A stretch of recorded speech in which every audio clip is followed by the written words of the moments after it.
Sronya. Ye pwenya lema. Da silenu ne mia odogba play yiya. Mia kposin. Ye ma foga. Ye jiben de siade. Wano tepe. Ye chuchema na vinye lolo. Akpenao. Okay. De mate da shile nyano ave danwa. Na te joyi. Na okaba. Emi na ako. Meto no nye. Dambu duane chokaba. Okay.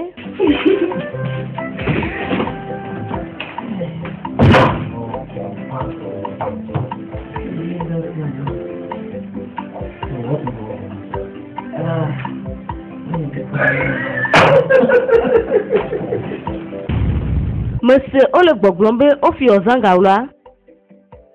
Yema enyako nyima ne te fiavinye. Te ha kpalade yele gboglombe ye kwame do le dave. Ala pato. Do ta flache mana do kyu. Nyawe wododo mo katan, mi wode shede be yo adeda. Mi nye be yo do afadari. Yele oge chede nu. Na de kemele ji gele nyi gbaklen na re domu. Chona ga me mi ada shile nu. Enye na be wo wonu iwo woni choma. Vonare kento mele ji le nyi gbakli domu. Azwa mi avano fu dom na kure nu ikeme nyanchi wa. Da flache fiavinye. Me tagbenye no. Nyemo nyana rekele pe fifi wlamo. Oh, ta flache no. Yina ve brona tiaja. Nyame yo mi menyame nkume menyo. Yenu ike matema wo. Mi ngbanna be madenye jiku fiamio. Azwa bulo kume nam. Bulegi ya.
Abanyeghị ya ọnụ na-ekwu adịghị m njọ nke m na m gata mmadụ ewo n'agbanyeghị ya ụwa na-ekwu abụrụ m ajọ mmadụ na m ga-atọ mmadụ ewo n'agbanyeghị ya ọnụ ụwa na-ekwu aka m dị ọcha ọ dịghị ihe m mara Chukwumo kwuwere m ọnụmọ ịnọ n'igwe gbasara m ọsọ enyemaka ewo aka m dị ọcha Nyakene gwesi auruka. Nyemela lolele pe konware kento ogeo. Ne mi meve ji ozanga ploba me kpoa. Na kento ma jeji. Ne mi enya fi mi ewule rami de dogo. De kakpe ya dula videke. Ma pe fude nu ikeme nya wata. Ke ma kple pe gbogbo ike ne chono bonya. Me ponya me ke kume tonyu. Ba kple nu ike matema o. Me po le ji kom sebera nye tiaga agidimbo. Ma didi do kunye kpoto kakabena. Avano toji la ike mele bore ke mu alema. Ke fika yere tonye. Fika yere. Yele fufiome ela benye bakli minoju. Eye numa me do jijona mi amereo. Mi akata. Do ton tonye. Nemi meji kaka kere nwe me do pejibe ele oke oa. Ni meja data na rekemu. Emele konami. Ta flate no tonye.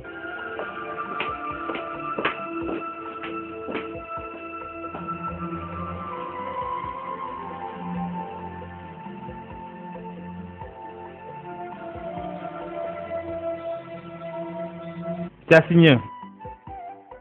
Mati nyanyire nye yori. Mayenti nyanyire kro. Alaka ovamero. Amerika manyo. Ma breke kumile ya crow. Kronto. Crow. Nyajojo abado mi agbobo. Ozanga akpavitila ofi. Azon afiaviale nya chonde toi bakle vignonu. Bo wawe demegbe na yepe bubua. Ebe yemelam dege sronde de be na de kemu. Alo sronde de be konu de kemu. Chona gaime ke wa kpore kakpivia. Che. Nuka tanu yala jole fifi me. Nuka anti. Ha. Chai. Nonye. Azon ade de matemajo aide afike penyame glonawa. Elio melio vidiare ke melino. Ta jo afike yinele fa.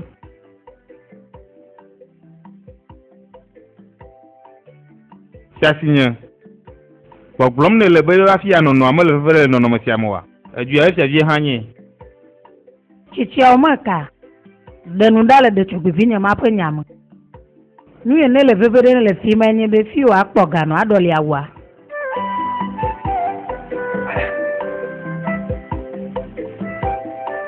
Hey! Ewu ata mi binisi. Hey! Kini ha ka pon he ka bi kwa.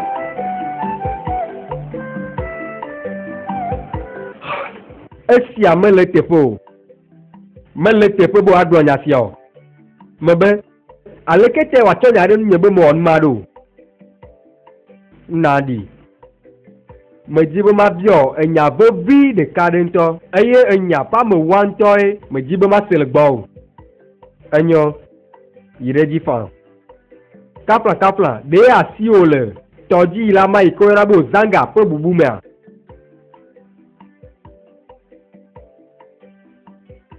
Etonya lo fianye. Metanu bakla gbenye. Benye menyana reke lentuma po bubumo. Nye matecho do kunya adia for de vondi mamo. Mabe nkata mawe.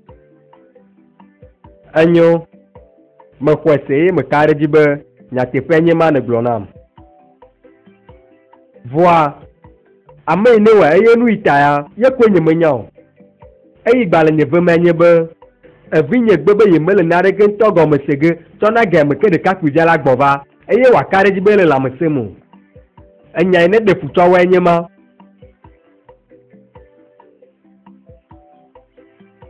Ma ya ve de nyana kpo vito. Efiagan ma kare jina ogbena ma onye ntete de siade atokpo de kakujia. Mai mava. Me bia tanyo na ovinye.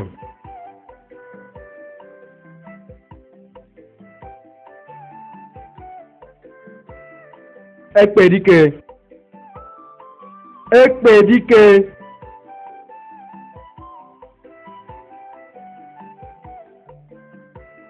Chaka gare janyi le fifi mo. Ele nya chomde eto asianu. Bakle fofonye. Ebe wa me ve de megbena ozanga pe bubu. Ke azon eto tao. Eye mi pe plan o gbapoto le moaji. Nya nyenye ma. Anote alolele barama. Eye nye jiji vie to. Bam. Savinyo. Esi anyonto. Yes. Enyo alegbegbe. Me kpo ebe do di jonam. Voa note. Nye dola na nyidi. Akwa le ike nwola no zodemdo. Gama mi tenya deuxième plan. Ok? Eyema. Yes. Ma va po gabume. Ameko.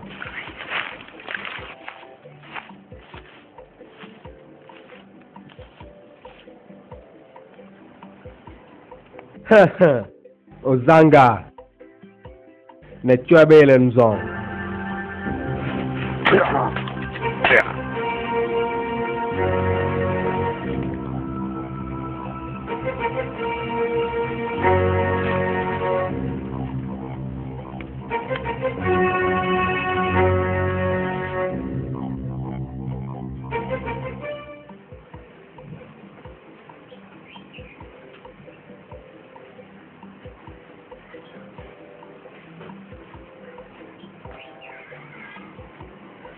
Siaga.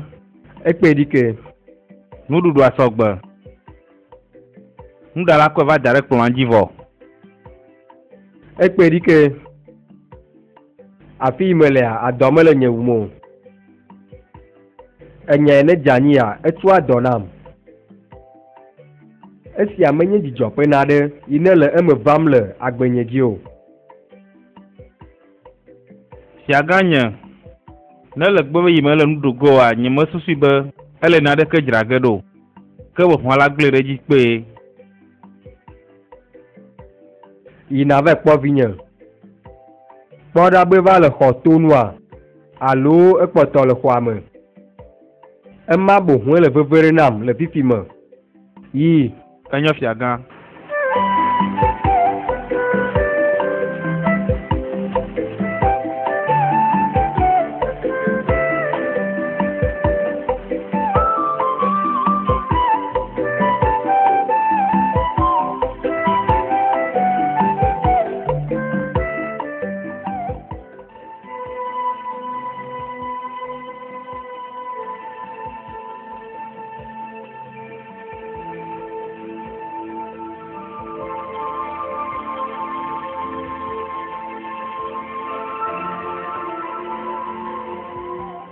Esia yenye wo nkeke ve ƒe nuɖu anyɔnɔ bena ɖui nakpɔ agbetsi elabena ɖeke medza na o tsɔ na nkeke ve ma o. Bon kuku me vɔna kaklɔ. Eye nye me vɔna le ɖokui nye mo. No katã ne ɖe asi nyɔnuvi ma le susu wo zãmo. Agbea me yina nenem o. Ɖekakpui sue koe nenye. Fifi koe ne dzagbea gɔme. Gbenɔnɔnɔ ma menyo. Nubaɖa kpoa nubaɖa ye wònye. Nye mate ma wɔ nubaɖa o. Nye mate ŋui o. Asi nye mate ma nɔ fiavi Uroka ƒe kume o.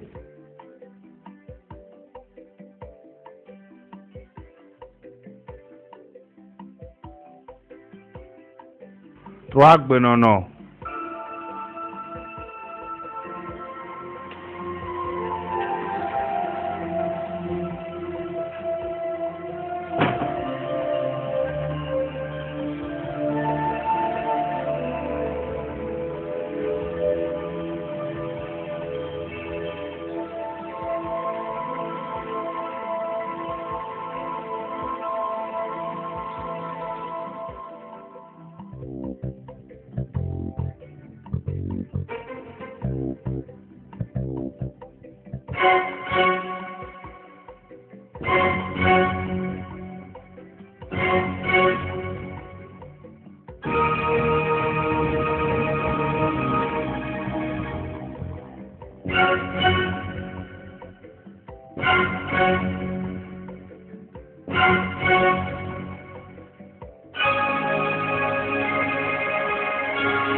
dzi be ɖe ɖaka ɖe dzi bena asinye mele numɔƒe ɖeke mo. Enya sese.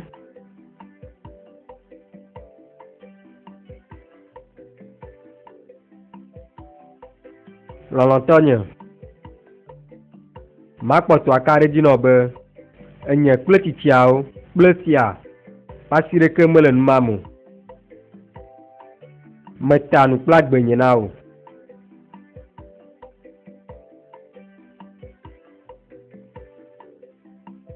Ne me kpɔ ye wo le lãmesẽ mea, maka ɖe dzi.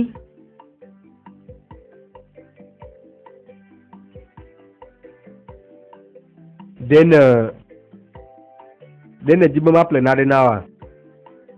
Naɖe ko. Naɖe ko wa. Enyo, mayi ɖe fia gbɔ.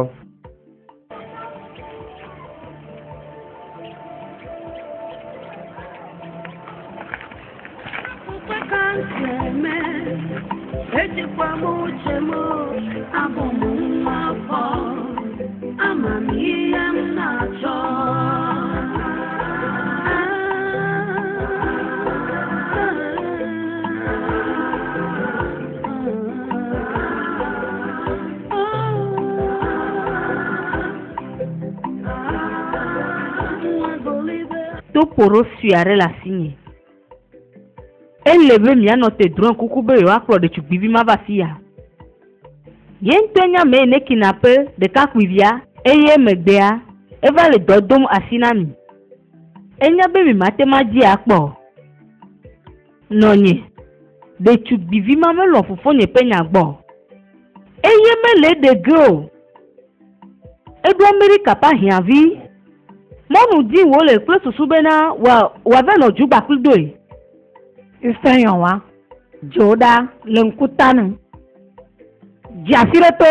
Nu yi ŋutia megblɔ nyateƒea. Ok. Nɔte na kpɔe nɔnye.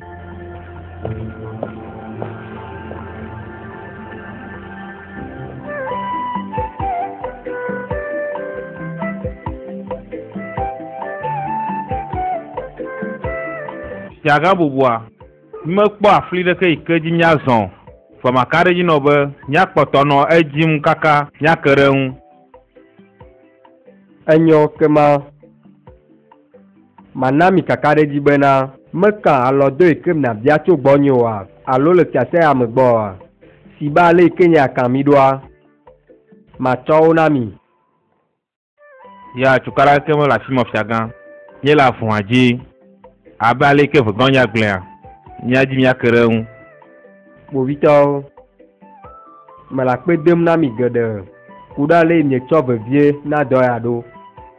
Makpɔtɔ anye yeƒe fedomi. Akpe na wo fiagã bubua. Akpe kaka, miabie mɔ le mia gbɔ.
ta flanche no fiavinye hodinye se fiavinye me ga no terrain konamo jo me gablo na no terrain konamo ne me jolo konamo e fia ma gbata ma le continent fiavinye jo le modina me be buzi uro ka tonye nuka onye womnele da tumade lengia tonye me jo me inade ejige povito le doa wombo eye menyo no be na letu dasi o tonye awo andere ke tomatoma no temu me le gbesoso la dacho me na da tumade 50 lai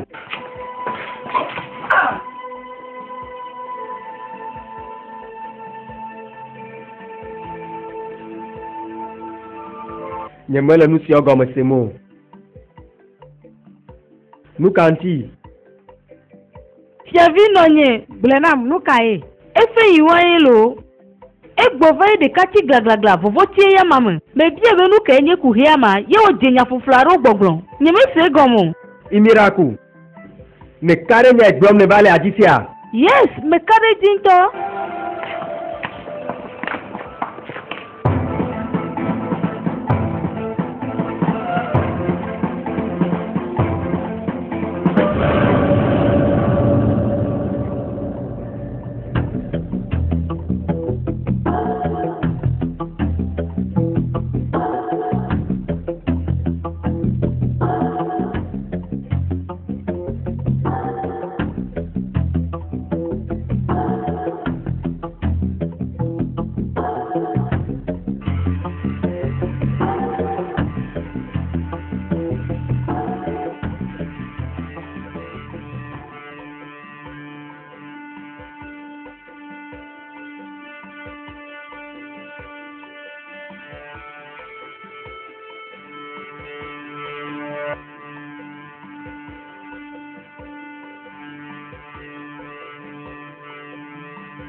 Siavinye, sevo kelio. Ene be na don ha do la o. Ne wa ide mu eke. No ave ji la fima. Voa. Na ne wa nyabe. Odola no toji le juama. Ne wa te chonya. Be ne poto le juama. Ne le juama ya. E gome nyibe la de gonye mema. Me dola bi jin kone. Ne me ve le juama wa. Nye dola ji kakala kerenu nemnya de pak birale chochweme nenye nema na nema dotop joruda sireka